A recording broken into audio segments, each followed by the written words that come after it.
अभी मेरे साथ में है अमेरिका में जो म्यूजिक यूनिवर्सिटी में म्यूजिक के जो एक प्रोफेसर हैं, स्टीफन फेल आपका नाम है।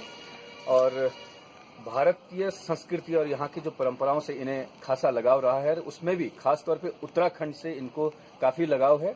और स्टीफन कहते हैं कि वो अमेरिका की जो यूनिवर्सिटी है वहां पर ये विशेष तौर पर उत्तराखंड के जो वाद्य यंत्र हैं, ढोल दमाऊ, उनके ऊपर भी काफी इनका फोकस है। और वहां पे बाकायदा ये उसको वहां के सब्जेक्ट में इन्होंने शामिल किया हुआ है, तो यहाँ के लोगों को काफी ये प्रमोट करते हैं। तो मैं कहूंगा कि जिस तरह से हमारे लोग धीरे धीरे अपनी बोली भाषा से दूर होते जा रहे हैं, मैं भी इस समय हिंदी में बोल रहा हूँ लेकिन मैं राष्ट्रीय भाषा का प्रयोग कर रहा हूँ, इनसे ये इनको हिंदी समझ आती है। लेकिन आप ये देखिए कि अमेरिका में एक प्रोफेसर वो कितनी अच्छे भाषा के कितने अच्छे शब्दों के चयन के साथ में एकदम शुद्ध गढ़वाली पहाड़ी भाषा में गढ़वाली में आप गाना सुनाएंगे अभी। तो सबसे पहले स्टीफन से जानते हैं कि वो भारत में कैसे आए, उनसे पूछते आप भारत में कैसे आए, किस तरह से आप भारत से आए। एक्चुअली मेरा दादा दादी पहले आए इंडिया में 1935 में, तो वो शिक्षा की लाइन में आए। और मेरा पापा वो पले मतलब यहाँ पे पला है और मसूरी का वुडस्टॉक स्कूल में शिक्षा लिया पिताजी ने। फिर वहाँ चले गया यूनिवर्सिटी करने के बाद, फिर वहाँ सेटल हो गए।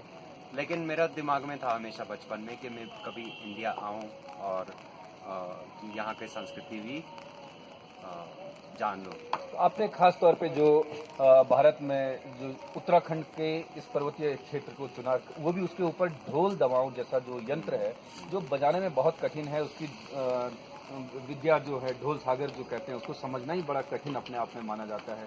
आपने उस पर पूरी रिसर्च कर ली है, बाकायदा अमेरिका में जो अपनी यूनिवर्सिटी है आप उसमें प्रोफेसर हैं, वहाँ पढ़ा भी रहे हैं और उत्तराखंड के इस यंत्र के बारे में पढ़ा रहे हैं। आपके स्टूडेंट अभी ओली जोशीमठ आने वाले हैं, तो किस तरह से आप अपने मिशन को आगे बढ़ा रहे हैं और अभी आप क्या सुनाने वाले हैं हमें ये थोड़ा बता दीजिए। अच्छा, वो ये ढोल दमाऊ बहुत ऊंचा कला है और वहाँ वेस्टर्न कंट्रीज में तो तबला, सितार, ये शास्त्रीय संगीत का बहुत जानकारी ले चुके हैं, पर यहाँ के जो लोक संगीत है बहुत कम जानते हैं उसके बारे में। और तो इसलिए मैंने सोचा ढोल दमाऊ प्रस्तुत करने में बहुत फ़ायदा होगा। और यहाँ के लोग भी जैसे इसको धीरे धीरे मतलब नीचे मान रहे हैं और उसको विलुप्त होती जा रहे हैं, तो उसका भी एक प्रभाव होगा।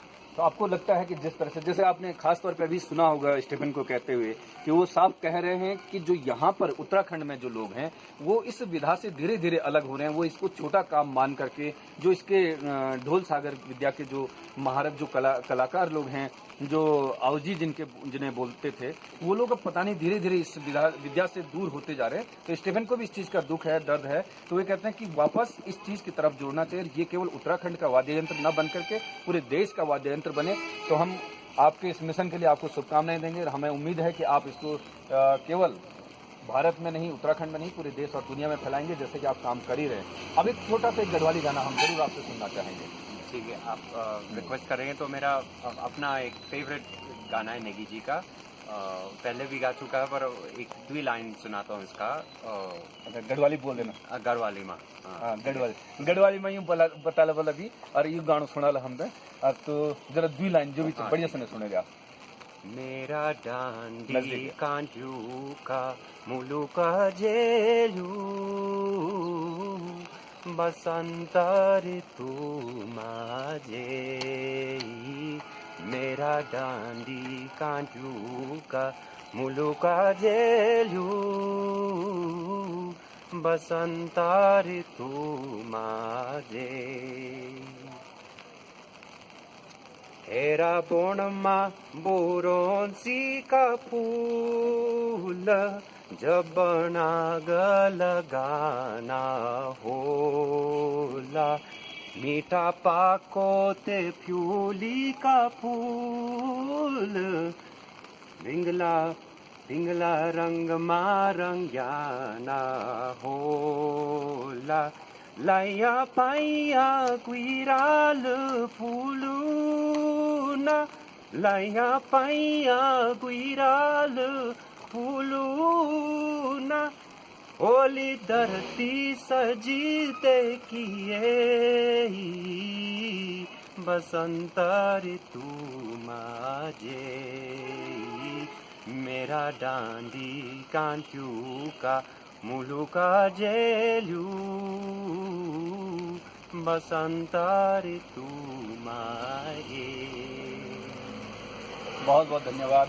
और जैसे कि आपने देखा, इतना जो गढ़वाली जो टिपिकल शब्दों का उन्होंने जो प्रयोग किया, हिंदी बहुत अच्छी आप बोलते हैं, उसके अलावा अभी गढ़वाली में उनकी बहुत ज़्यादा पकड़ बोल चाल में नहीं है, गानों में बहुत अच्छी पकड़ है।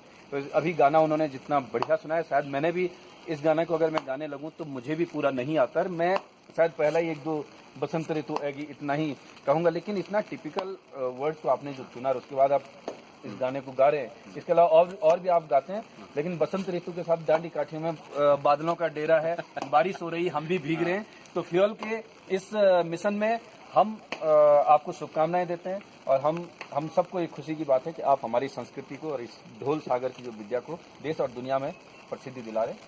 बहुत बहुत धन्यवाद आपका।